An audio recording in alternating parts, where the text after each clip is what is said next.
పథకాల కోసం ఈరోజు కాంగ్రెస్ పార్టీ అధికారంలోకి నిరుద్యోగులు తీసుకొని వస్తే ఇప్పుడు ఆ అధికారంలో వచ్చిన కాంగ్రెస్ పార్టీ నిరుద్యోగులు మర్చి వీళ్లకు సంవత్సరం లోపు 2 లక్షల ఉద్యోగాలు పెంచుతాం, 100 రోజులలో 20,000 మెగా డిఎస్సీ చేస్తాం, ఈరోజు 46వ జీవో ఎత్తేస్తాం, గురుకుల పోస్టు మొత్తం 9,200 నింపుతాం, ఈరోజు 98 ఆ టీచర్స్ బ్యాచ్ అందరికీ నౌకర్లు ఇస్తాం అని చెప్పేసి ప్రగల్భాలు పలికి గద్దెకెక్కినాక ఈరోజు అవి మొత్తం మనిషి ఈరోజు ముఖ్యమంత్రి దేనికి బిజీగా ఉందంటే వేరే పార్టీ ఎమ్మెల్యేలను తెచ్చుకునే బిజీగా ఉన్నారు.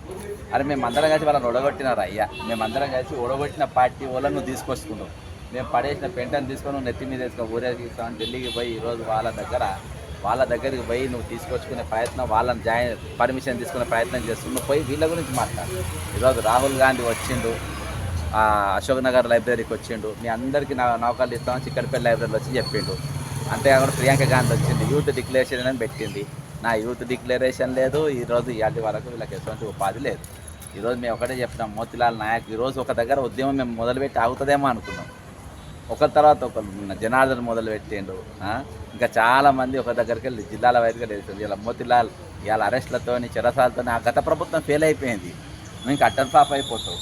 కాబట్టి అవన్నీ మానుకొని మీరు ఏదైతే ఈరోజు డిపార్ట్మెంట్ వైజ్గా ఖాళీ పోస్టులు ఎన్ని ఉన్నాయి, మినిమం గ్రూప్ 2లో 2,000 పోస్టులు పెంచమని అంటాం, గ్రూప్ 3లో 2,000 పోస్టులు పెంచమని అంటాం, గ్రూప్ 1 1:100 తీయమంటారు, డిఎస్సి వాయిదా వేయమంటుండ్రు, టెట్ ఎగ్జామ్లో ఏది నార్మలైజేషన్ చేయమంటారు. ఒక్క మార్కుతో చాలామంది మిస్ అయ్యారు, 2 మార్కులతో మిస్ అయ్యారు, నార్మలైజేషన్ చేయమనంటారు.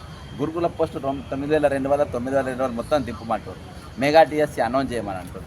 46వ జీవో అంటారు. దీనికి మించి మేము అడుగుతున్నాం అన్న, ఇంత అంటే వాళ్ళే కదా ఈరోజు దీక్ష కూర్చోబెట్టి పోలీస్ స్టేషన్లకు దీక్ష చేస్తాం. నువ్వు దవాఖానలు వేస్తే దవాఖానలు, అదే తెలంగాణ కోసం నవ్వుకుంటే కిరోసిన్ కోసం కాలబెట్టుకున్న చరిత్ర ఉస్మానియా చరిత్ర, తెలంగాణ చరిత్ర, తెలంగాణ తిరుగుబాటు చరిత్ర. నవ్వుకుంటా ఈరోజు మేము అగ్గిపెట్ట మర్చిపోయిన చరిత్ర కాదు ఉస్మానియాది, పెట్రోల్ మర్చిపోయిన చరిత్ర కాదు, అగ్గిపెట్ట గుర్తుపెట్టుకున్న చరిత్ర, పెట్రోల్ గుర్తుపెట్టుకున్న చరిత్ర, పోసుకున్న చరిత్ర, కాలబెట్టిన చరిత్ర. ఇది గుర్తుపెట్టుకోవాలి. కాబట్టి తెగదాకా లాగద్దు. ఈరోజు వేరే పార్టీ ఎమ్మెల్యేని తెచ్చుకున్నంత సిద్ధశుద్ధి అవసరం లేదు. మేము క్యాబినెట్ మీద చర్చించమని చెప్పి మేము ఇచ్చొచ్చినాం, మీరు చర్చ జరపలేదు. ఈరోజు కనీసం ఇప్పుడైనా ప్రభుత్వం కళ్ళు తెరవాలి. వీళ్ళ ఉద్యమం ఇంకా ఉధృతం కాకముందే, ఇది చిలికి గాలివాన మారముందే, ఇదో కారు చిచ్చు కాకముందే మీరు వెంటనే నిరుద్యోగుల సమస్యలు పరిష్కరించాలి, వీళ్ళ డిమాండ్లన్నీ నెరవేర్చాలని కోరుకుంటూ సెలవు తీసుకుంటాం. పూర్తిగా మోతీలాల్ నాయక్ చేసిన దానికి పూర్తి స్థాయిగా మద్దతు తెలుపుతాం. ఈయన మద్దతుగా అనేకమైన కార్యక్రమాలు రాష్ట్రంలో కూడా తీసుకుంటాం. జై తెలంగాణ, అమరవీరులకు జోహార్.